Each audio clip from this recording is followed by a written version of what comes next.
Katanghalian. Nagising na kami sa init at buong gilas na pagputak ng mga manok. Pero, hindi pa man kami nakakapagkape ay nagising na agad ang aming diwa sa ibinalita ni Aling Nelia na ina ng kaibigan naming si Lorenzo. Naika nito. Inaapoy na naman daw ng lagnat ang aming kaibigan at huwag kaming mabibigla sa aming makikita. Sapagkat nang amin nga itong silipin ay nangilabot kami sa itsura ng kaibigan naming si Philip. Pre, tulungan niyo ako. Ayokong umuwi ng ganito. Hindi ako papapasukin ng nanay ko sa bahay namin ng ganito. Hindi sila tumatanggap ng may ketong. Iko mo. Sapagkat mula braso patungo ng katawan at ulo, makikita ang mga namimintog na mga tila, nagtutubig na mga paso, namumula, kumpul-kumpul, nangingintab sa pamamaga. Naika naman ng ina ng kaibigan naming si Lorenzo ay baka naman ay may nakain itong hindi maganda kahapon. Ngunit, imposible dahil malinis naman lahat ng mga pagkain na kanilang naiprepara at ang nakapagtataka sa lahat ng mga kumain na mga bisita ay wala namang dinaramdam kundi tangi lamang siya. Paano kayo nakakasiguro, Aling Nelia?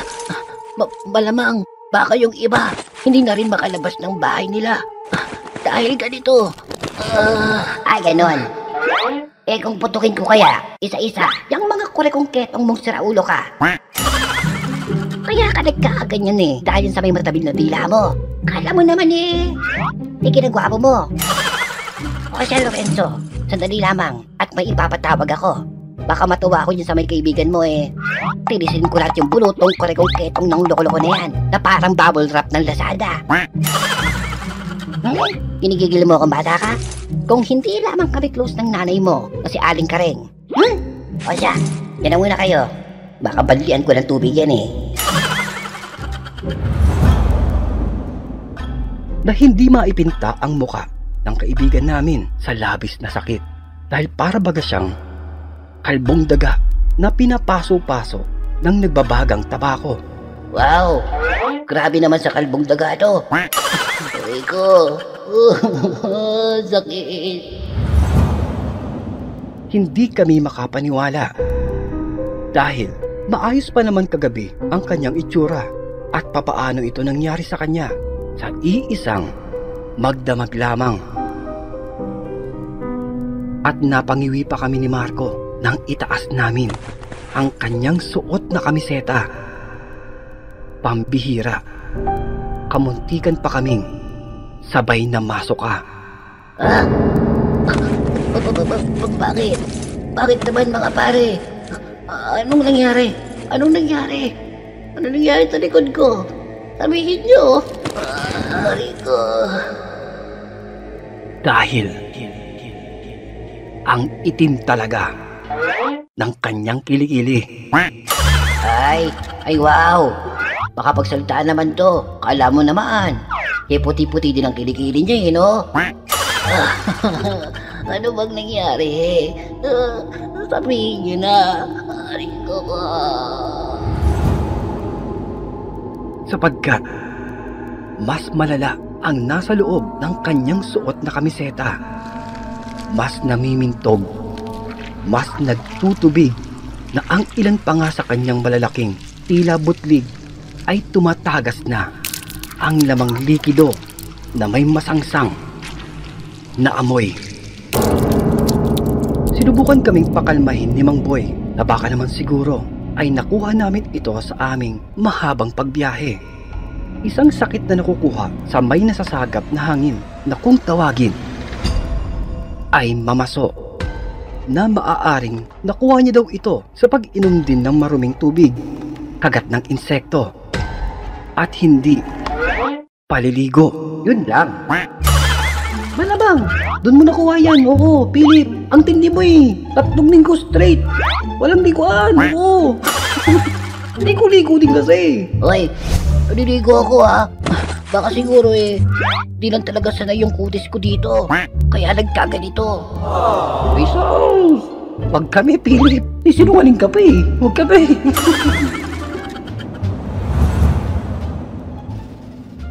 Pagsapit ng hapon,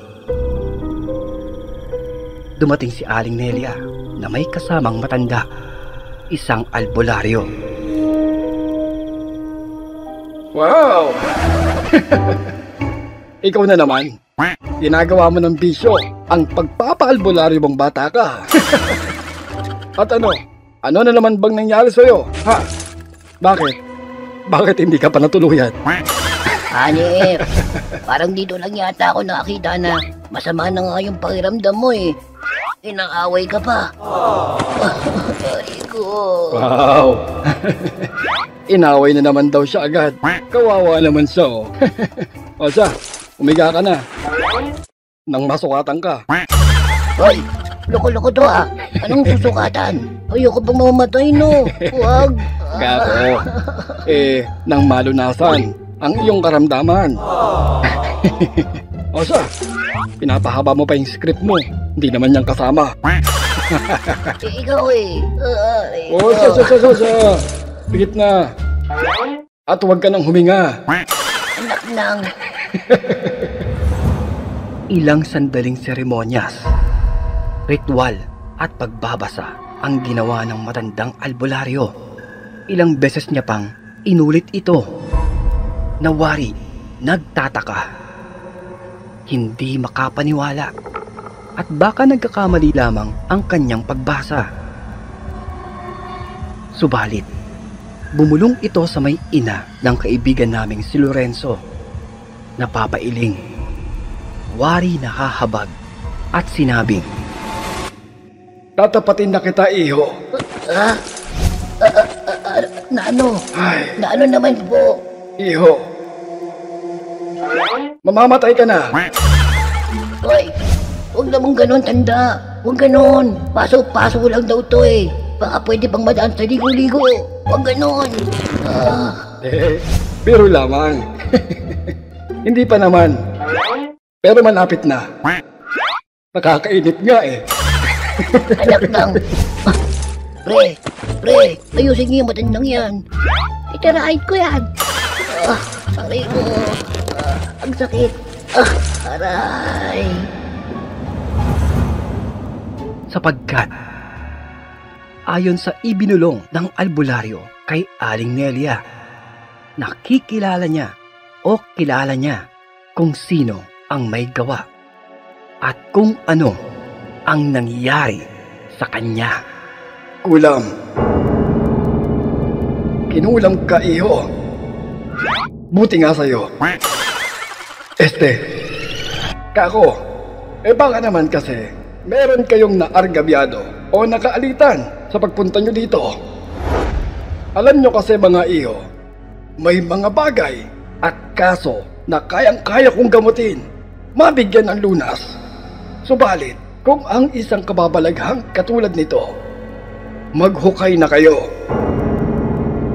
Mga kaibigan, pasensya na, hindi ko kayo matutulungan. Takpan nyo na lamang siya ng unan. Ay, teka. Diyan ka lang ba, tanda? Hintayin mo ako. Papanatan talaga kita. Diyan ka lang. Huwag kang aalis. Uy! Tama na, Philip! Mas makakasma pa sa'yo yung ginagawa mo eh. Tama na! Hindi.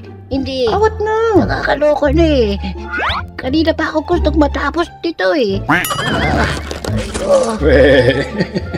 Hindi nga. Halika, dun tayo sa may labas. Tuma, tumangon ka dyan.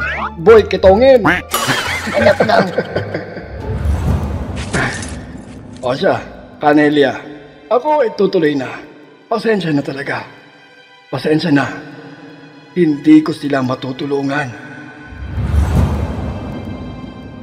Dahil dito, sinubukan pa ni Lorenzo na magpatawag ng ibang manggagamot. Subalit, tila ang lahat ng mga ito ay tumatanggi, wari nangingilag, at umiiwas na madamay. Kaya napatanong na ang kaibigan namin na si Lorenzo kung may dapat ba kaming ikwento mula nang kami ay bumisita sa lugar na ito. Na dito, na kahit si Mang Boy na ama ni Lorenzo ay napapailing.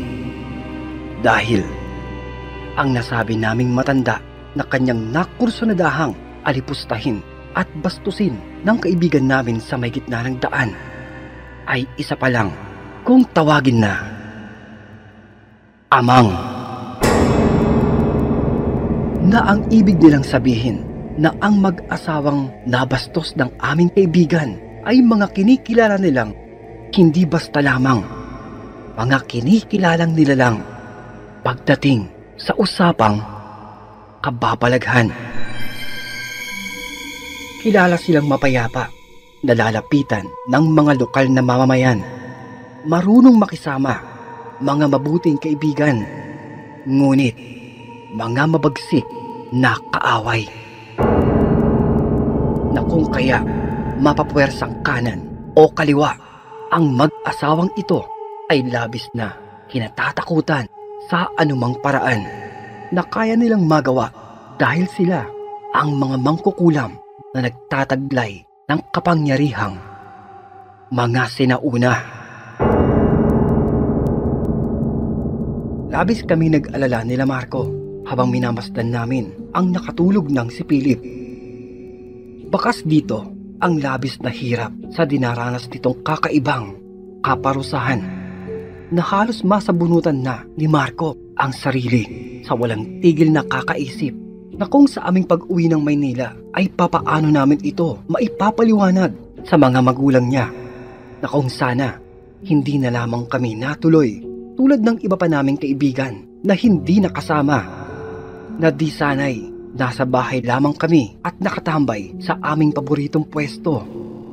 Kesa heto, binamasdan ang kalunos-dunos na itsura ng mahimbing naming kaibigan na hindi namin alam kung magigising pa ba ito kinabukasan. Hoy, hindi pa ako mamamatay. Nagpapahinga lang ako sandali. Mga sinaulong to. Diyos mio talaga to. Kita mo tong si Philip, hindi na nagbago. Nagsasalita pa rin kahit tulog. Oo nga eh. Ang payapa na ng itsura niya. Oo nga. Bale, nga pala, sino maglalagay nung Run Free Philip? Ako ba o ikaw?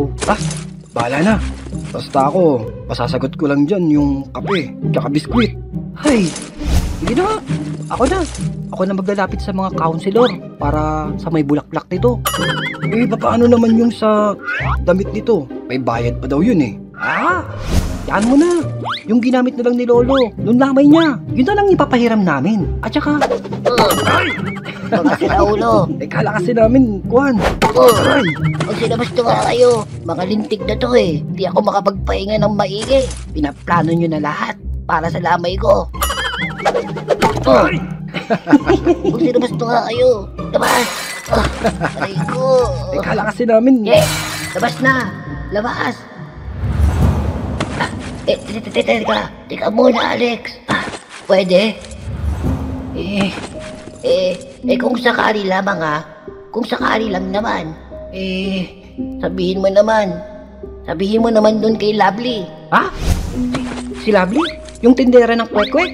Sa kabila nyo? Na umuupa sa may kabilang kwarto? Oo, siya nga. Yun ba? Oo. Yung palagi kang nirereklamo? Kasi binobosohan mo? Aray ko!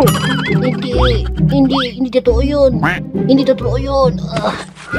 Gumagawa lang ng kwento yun para bumaba yung renta niya. Aray ko. Di nga. Pwede, sabihin mo na break na kami? Nye? Bakit? Naging kayo ba? Hindi. Nye? Aray, Tulog ka na nga. wala lang. Tulog ka na dyan. Baka bawi man lamang sa pambabasted niya. Nye? Kung ano-ano na nga yung tumutubo sa katawan mo eh. Pinagsasabi mo pa dyan. Tulog ka na nga. Aray, aray ko. At heto kami, sa may ilalim ng malaking puno. Nag-iisip kung ano ang aming gagawin. Nabiglang lumapit sa amin ang kaibigang si Lorenzo. Humihingi ito ng pasensya na kung hindi lamang daw na pinilit kaming pumunta, disin sana walang ganitong aberya. Natilapit na lamang namin ito at sinabing huwag niyang sisisihin ang kanyang sarili dahil hindi niya ito kasalanan. Nabiglang sulpot naman ng kanyang ama. Ay ibinulong ito at sumulyap sa amin.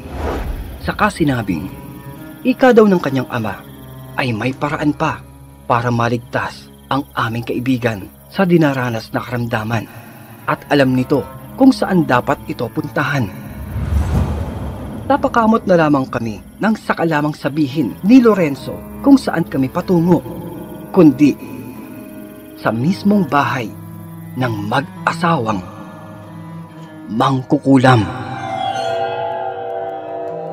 Ito ay upang kami ay personal na humingi ng kapatawaran. Baliw ka pa, Lorenzo? Kung alam ko lang saan tayo pupunta di sana. Nagukay na lang tayo ng libingan nun ni Philip. Kaysa naman madamay pa tayo. Ako naman hindi ko gusto to Ang dilim-dilim pa dito. Natila nga nagkatotoo ang aking kutob. Dahil nang sabihin ni Lorenzo na malapit na kami sa may tahanan ng matandang mag-asawa, ay bigla kaming sabay na napahinto. Sapagkat sa may gitna ng daan ay hinarangan kami ng dalawang nakakapangilabot na mga nilalang. Dalawang tila hayop na ang itsura ay pinaghalong aso at pusa na ang tindig ay parang sa mailap na usa. Nandilisik ang mga umiilaw nitong mata. Umaangil. Pumapatak ang malapot na laway sa may bibig na nakanganga. At ayon sa may ama ni Lorenzo na si Mang Boy, ay asahan na namin ang mga ganitong kapapalaghan dahil dito susukatin ang aming tapang. Na ito din mismo ang isa sa aming mga pagkakataon para tapatan o labanan ang makakaharap upang kontrahin ang gumawa ng karamdaman sa aming kaibigan. Subalit, walang sino man ang nakapaghanda sa kilabot na humarap sa amin. Nakakapangilabot na ikaw ba naman ang biglang harangin nang hindi mo malamang nilalang na bigla na lamang sumulpot sa gitna ng dilim. Pero talaga palang matapang si Lorenzo. Hinugot nito ang kanyang matulis na gulok at sa mga kahindik-hindik na nilalang, ito ay kanyang itinutok at sinabing, Kung ano man ang atraso ng kaibigan namin, ako na ang nakikiusap. Ako na mismo. Huwag nyo na siyang pahirapan. Tuluyan nyo na. Nye? Pre, hindi. Wag, yari kami sa nanay nun. Pag inuwi naming bangka yun, nag-iisa niyang anak. Wag. Teka nga. Kung kayo man yung dalawang matanda na pinaganahan ng ugaling magaspang ng kaibigan namin, kami na ang nakikiusap. Pasensya na po. Patawad. Patawarin niyo na ho. Oo nga. Mabait naman ho ang kaibigan namin Talagang hindi lang ho kayo sanay. Oo. Maniwala ho kayo. Mabuting tao yun. Sadya lamang mapagbiro na di alam kung kailan dapat huminto. Pinagsasabihan naman po namin yun at marunong makinig kung siya ay may mali. Kaya kami na ho ang humihingi ng tawad. Baka pwede niyong pag-isipan. May naghihintay din itong mahal sa buhay sa kanyang pinanggalingan. Patawad na po. Nasa ilang sandali naming pakikiusap ay nagkatinginan ang dalawang nilalang. Wari, naninimbang, pinag-iisipan at dahan-dahan. Ang kaninang dumadagundong nilang pag-angil ay unti-unting humihina, napapaatras At nang umabot sa may dilim, ang dalawang nakakapangilabot na nilalang ay bigla na lamang silang naglaho.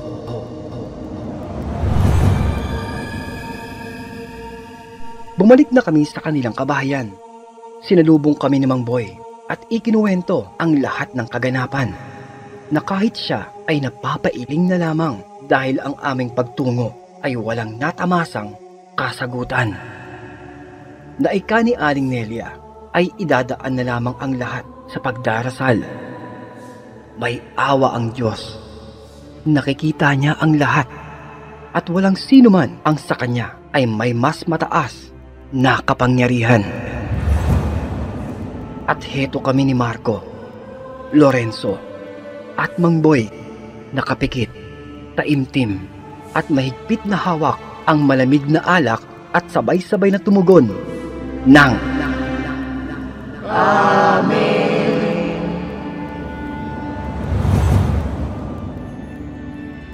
Sir Narrator, matapos nga ang gabing walang kapanatagan at punong-puno ng kababalaghan, gumising kami sa maingay na boses ng kaibigan naming si Philip na parang wala na namang nangyari. Pumapalahaw na ito, hawak ang mikropono at sinasabayan ang musika upang magpasiklab na naman sa mga babae. Dito ay napapakamot na lamang kami na habang nung makaraang gabi kami ay nakipagsapalaran para lamang mapawi ang kanyang karamdaman. Ngunit heto ay parang gumagawa na naman ng sariling kapahamakan dahil ang babaeng kanyang pinupormahan ay paparating na ang nobyo nito na may hawak na itak na kasing laki ng sagwan. Alex! Philip! Sakay na! Visit ka talaga, Philip! Wait! Teka lang, hindi ko pa nakuha yung number.